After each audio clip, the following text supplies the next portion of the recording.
글로벌 팬데믹을 극복하기 위해서는 백신 개발과 생산이 매우 중요합니다. 우리나라는 세계 2위의 바이오 약품 생산 능력을 지니고 있으며 아스트라제네카 등 4종의 백신을 위탁 생산한 등 우수한 백신 생산 능력을 가지고 있습니다. 정부는 지난 5월 21일 한미 정상회담을 통해 한미 글로벌 백신 파트너십을 구축하였으며 6월 진행된 G7 정상회의 등에서도 국제사회는 우리나라의 백신 생산에 대한 높은 관심을 표명하였습니다. 이에 정부는 한국의 장점을 활용하여 글로벌 백신 허브화를 추진하고 있습니다.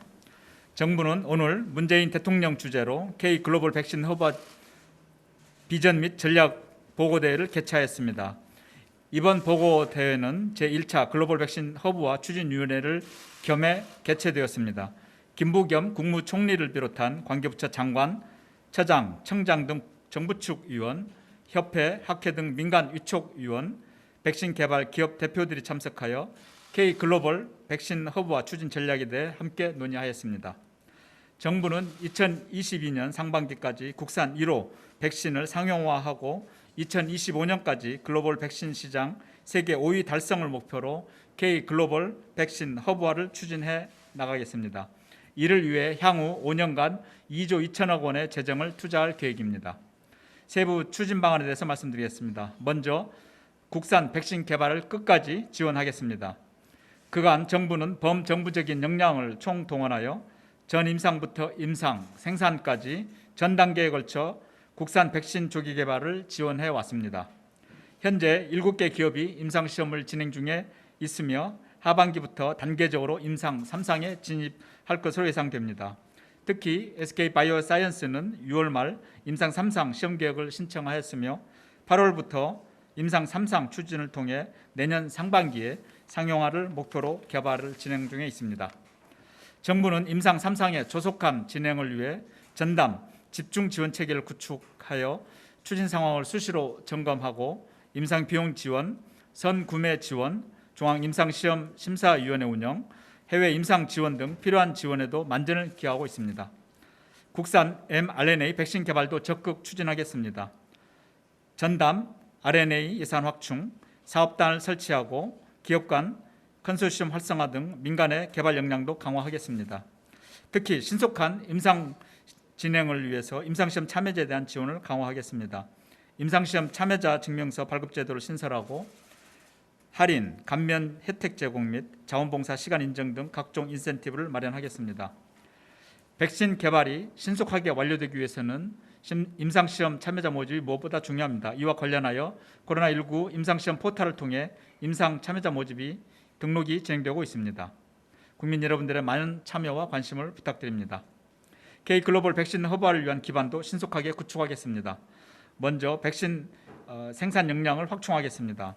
공공제조시설을 활용하여 자체 설비가 없는 기업의 백신 상용화를 지원하겠습니다. GMP, 즉 우수의약품 제조관리 기준을 충족하는 시설 구축 지원을 위해 사전 검토 전담반을 운영하여 1:1 맞춤형 지원을 추진하겠습니다. 백신 분야를 국가 전략 기술로 선정하여 세제 혜택, 자금 지원 등을 강화하겠습니다. 원부자재 기술 자급화를 위해 R&D, 소재 부품 장비, 스마트 공장 등 패키지형 지원 체계를 구축하겠습니다.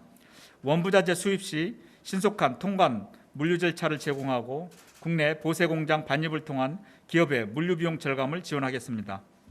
올해 9월부터 백신 투자 지역을 첨단 투자지구로 지정하는 등 글로벌 기업의 투자 유치도 추진하겠습니다.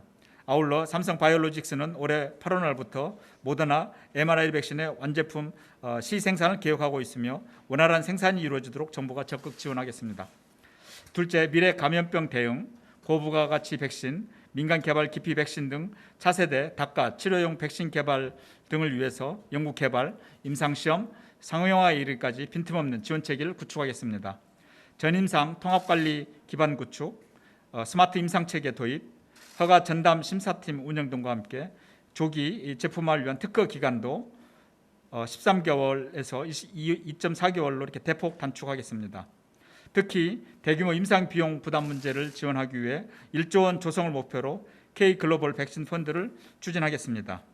셋째, 국산 백신의 글로벌 진출을 적극적으로 지원하겠습니다.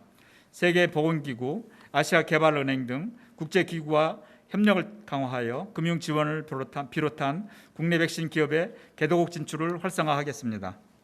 백신 수출 지원을 위해 무역보험 한도 최대 2배 확대, 보험료 20% 할인 등 금융 지원을 확충하고 특허 관련 최적 기술 보호 가이드라인을 마련하여 기업 분쟁 대응을 지원하겠습니다. 글로벌 백신 연구단지를 조성하여 해외 연구기업 등을 적극 유치하고 국제 공동연구도 활성화하는 등 글로벌 연구 협력도 강화하겠습니다. 넷째, 백신 산업의 생태계를 조성하겠습니다. 한국형 나이버트 프로그램, 즉 바이오 공정인력 양성 프로그램을 활성화하여 연간 2천여 명의 바이오 전문 인력을 양성하고 병원체 자원은행 등 연구 인프라도 확충하겠습니다. 마스터 세포은행 구축을 통해서 백신 초기 원료의 필수적인 세포주를 지원하는 등 기초 연구 기반을 늘려나가겠습니다. 중소기업에 대해서는 자금 및 기술 보증을 우선 지원하고 백신 생산 및 수출에 대한 대출 한도를 최대 10%포인트까지 확대하겠습니다. K-바이오랩 구축 등을 통해서 창업기업 초기 필요 서비스를 종합적으로 제공하는 생태계도 조성해 나가겠습니다. 정부는 오늘 K-글로벌 백신 허브와 비전 및 전략을 성공적으로 추진하기 위해 국무총리를 위원장으로 하는 민관 합동 글로벌 백신 허브와 추진위원회를 발족하고 실무 지원을 위한 전담기구로 글로벌 백신 허브와 추진단도 설치하였습니다. 정부는 지난 소부장, 소재, 부품, 장비, 대응 경험을 살려 글로벌 백신 허브와 추진위원회를 중심으로 부처 칸막이를 제거하고 신속한 협업을 통한 전방위 지원으로 K-글로벌 백신 허브화를 차질 없이 추진하도록 하겠습니다. 지난 7월 2일 유엔 무역개발기구 웅크타트는 한국의 지위를 개발도상국에서 선진국으로 변경하였습니다. 개발도상국에서 선진국으로 지위가 변경되는 것은 유엔 무역개발기구가 설립된 지 57년 만에 처음 있는 일입니다. 우리나라의 국제사회의 위상이 증가한 것과 함께 국제사회에 대한 책임도 증가했다는 것을 의미합니다. 코로나19 팬데믹 상황으로 우리나라뿐만 아니라 전 세계가 함께 어려움을 겪고 있습니다. 우리나라는 K-방역으로 국제사회에서 인정받는 방역 선진국으로서 면모를 보여주고 있습니다. 이제는 우리의 백신 생산과 공급 역량을 토대로 우리나라가 글로벌 감염병 위기 극복에도 중심적인 역할을 할 때입니다. 정부는 K-글로벌 백신 허브화를 차질 없이 추진하여 우리나라의 보건산업 역량을 강화하고 글로벌 팬데믹 극복에 기여할 수 있도록 총력을 다하겠습니다. 감사합니다.